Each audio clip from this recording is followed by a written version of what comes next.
యేసయ్యా!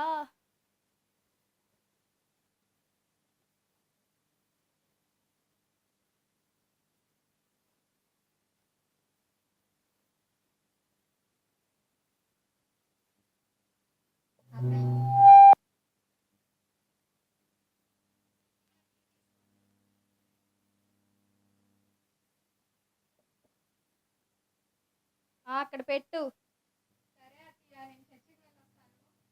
వెళ్లి తగిలేడు అంతా నీ ఇష్టమైపోయింది కదా! వెళ్ళమని చెప్పాను కదా! వెళ్ళు.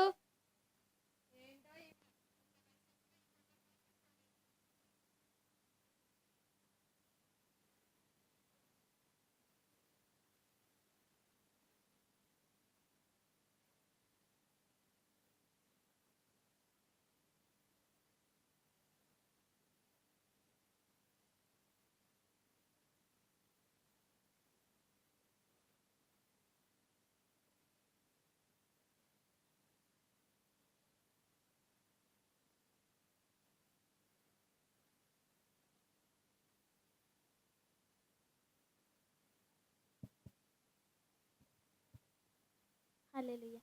ఎంత మంచి దేవుడవేసయ్యా, చింతలన్నీ తీరేనయ్యా నిన్ను చేరాగా. ఎంత మంచి దేవుడవేసయ్యా, చింతలన్నీ తీరేనయ్యా నిన్ను చేరాగా. ఎంత మంచి దేవుడవేసయ్యా. హల్లెలూయా.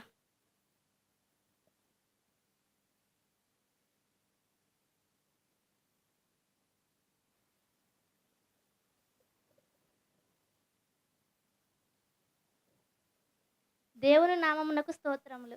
కూడి వచ్చిన మీ అందరికీ నా వందనాలు.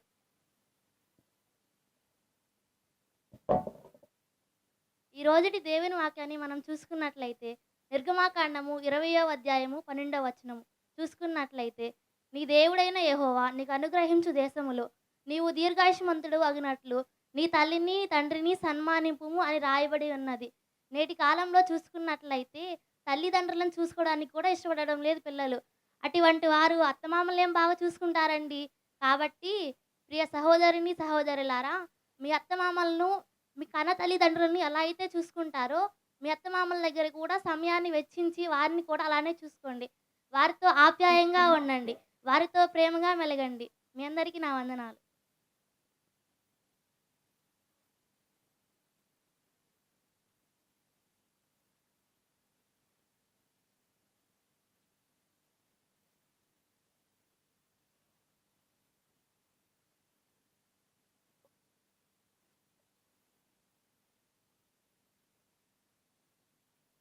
అయ్యో! ఆరోగ్యం ఏదో బాలేనట్టుందే. కొన్ని మంచినీళ్ళన్నా తాగుదాం. యేసయ్యా!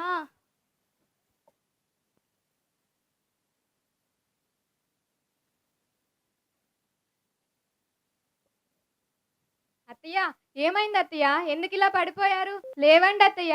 అత్తయ్య, హాస్పిటల్‌కెళ్దాం లేవండి.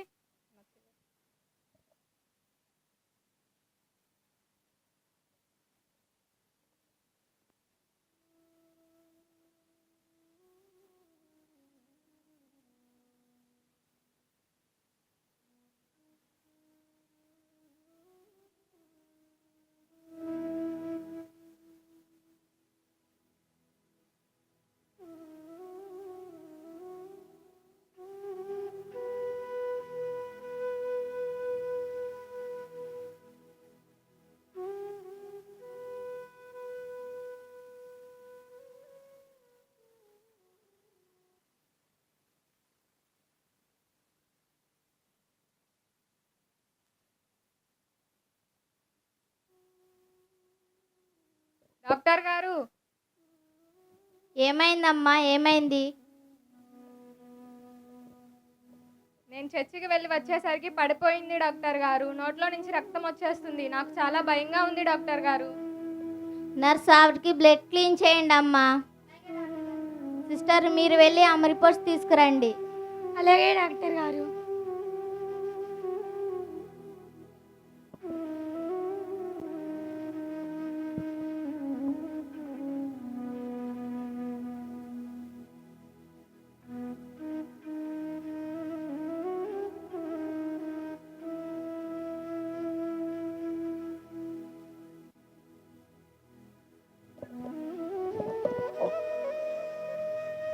ఇదిగోండి డాక్టర్ గారు.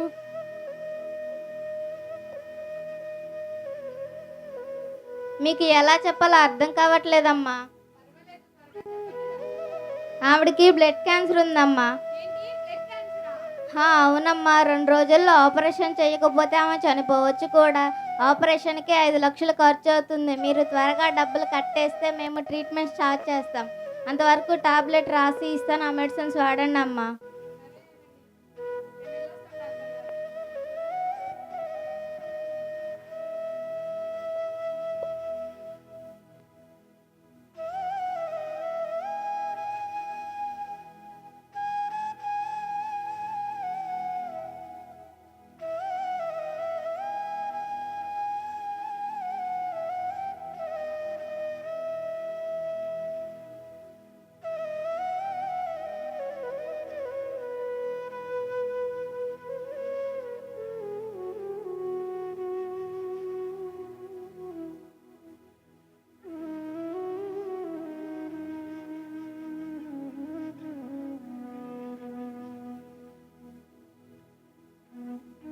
అత్తయ్య రెస్ట్ తీసుకోండి మీరు, నేను ఆయనకి ఫోన్ చేసి చెప్తాను.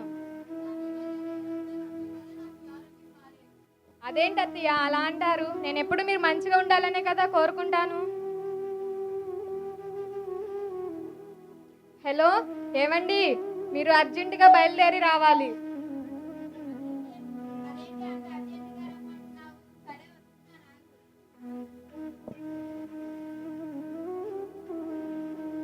వచ్చారా? కాళ్ళు చేతులు కడుక్కోండి. అదేనండి, అత్తయ్య గారికి బ్లడ్ క్యాన్సర్ అంట. 5 లక్షల వరకు ఖర్చు అవుతుందంటండి. గదిలో ఉంది, వెళ్ళండి.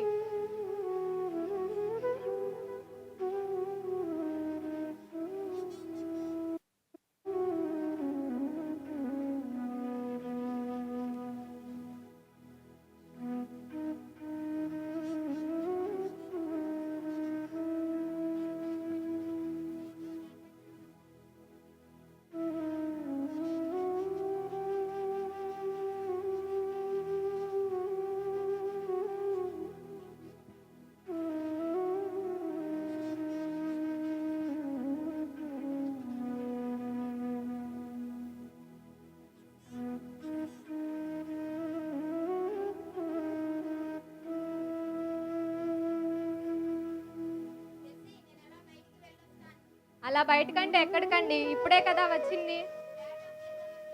ఏంటి, ఫ్లాట్ అమ్ముతారా? అలా కాదు, ఆ ఒక్క ఉన్న ఫ్లాట్ అమ్మితే ఎలాగండి? చీచి, ఇలా మాకే జరుగుతుంది ఏంటో. ఈ ముసల్ది మా ప్రాణానికి వచ్చి కూర్చుంది.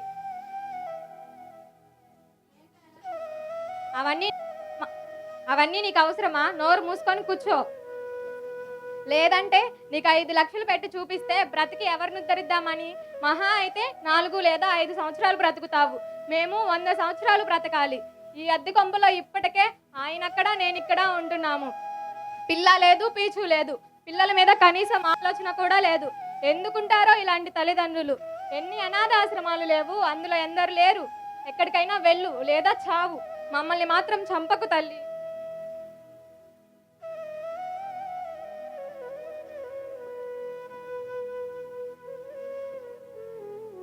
ఇవిగో నీ బట్టలు, ఇంట్లో నుంచి వెళ్ళు. ఈ ముఖం చూడాలంటేనే చిరాగ్గా ఉంది. నేను నా భర్త సుఖంగా ఉండాలంటే నువ్వు ఇంట్లో ఉండకూడదు, వెళ్ళు.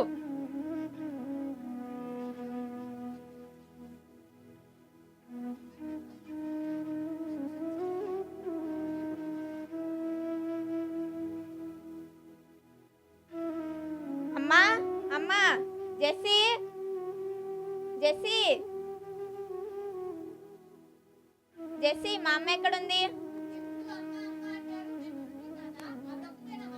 ఏ జెస్సీ, మా అమ్మ ఎక్కడుంది చెప్పు. ఏ జెస్సీ, ఏం మాట్లాడుతున్నావు? కష్టపడి చిన్నప్పటి నుండి నన్ను పెంచింది. నా సుఖం నాకు ముఖ్యమని వేరే వాళ్ళని నా తల్లి పెళ్లి చేసుకునే వెళ్ళిపోయి ఉంటే ఈరోజు నేను ఇలా చూసుకునేదానినే కాదు. తన సుఖం నాకు ముఖ్యమని తనలాగా పనిలో పెట్టుకోకుండా 4 ముక్కలు చదివించింది కనుకే ఈరోజు నేను ఇలా చూసుకోగలుగుతున్నాను. అయినా ప్రతి వారం ప్రార్థనకి వెళ్ళి నేర్చుకునేది ఇదేనా నువ్వు?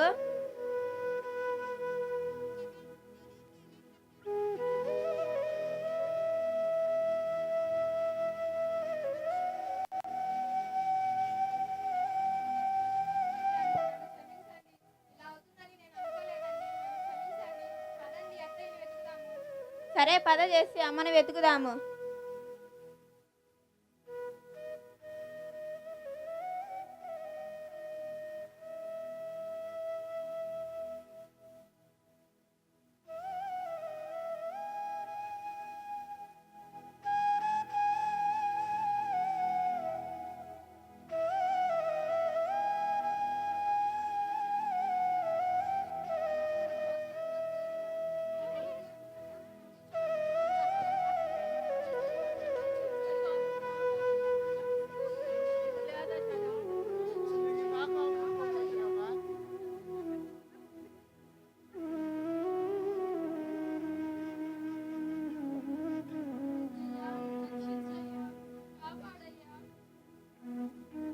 ఇప్పుడు ఎక్కడైనా వెతకాలి చేసి మా అమ్మని. నన్ను క్షమించండి, ఇదంతా నా వల్లే జరిగింది. ఇక్కడ ఎవరినైనా అడిగి తెలుసుకుందామండి.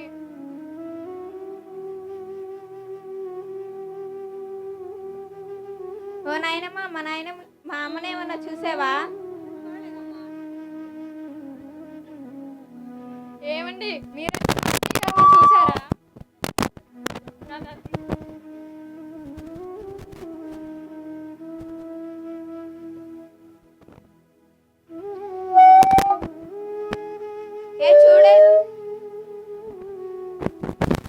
చూడే జెస్సీ, చూడు మా అమ్మని ఎలా చేసావో చూడు.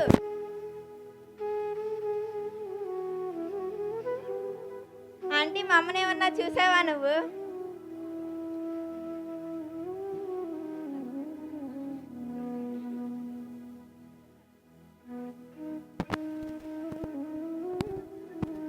పెదనాన్న, మా అమ్మని ఏమన్నా చూసావా?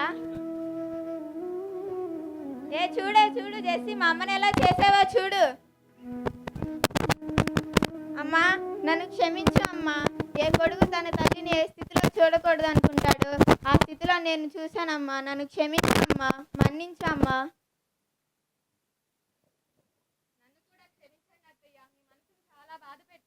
నువ్వు కూడా నన్ను క్షమించమ్మా. నేను కూడా నిన్ను అలా అనాల్సింది కాదు. అమ్మ, ఏ తల్లిదండ్రులైనా తన పిల్లల సంతోషాన్నే కోరుకుంటారు. తన పిల్లల చెడును మాత్రం ఎవ్వరూ కోరుకోరు. ఏ అనాథాశ్రమంలో ఉన్నా కానీ తన పిల్లల సంతోషాన్నే కోరుకుంటారమ్మా. సరే అమ్మా, ఇంటికి వెళ్దాం రా అమ్మా.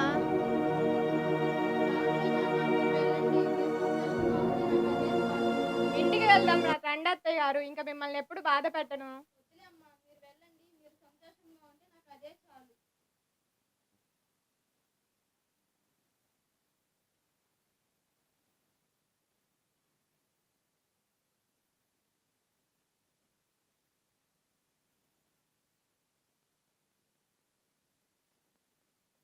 హల్లెలూయా,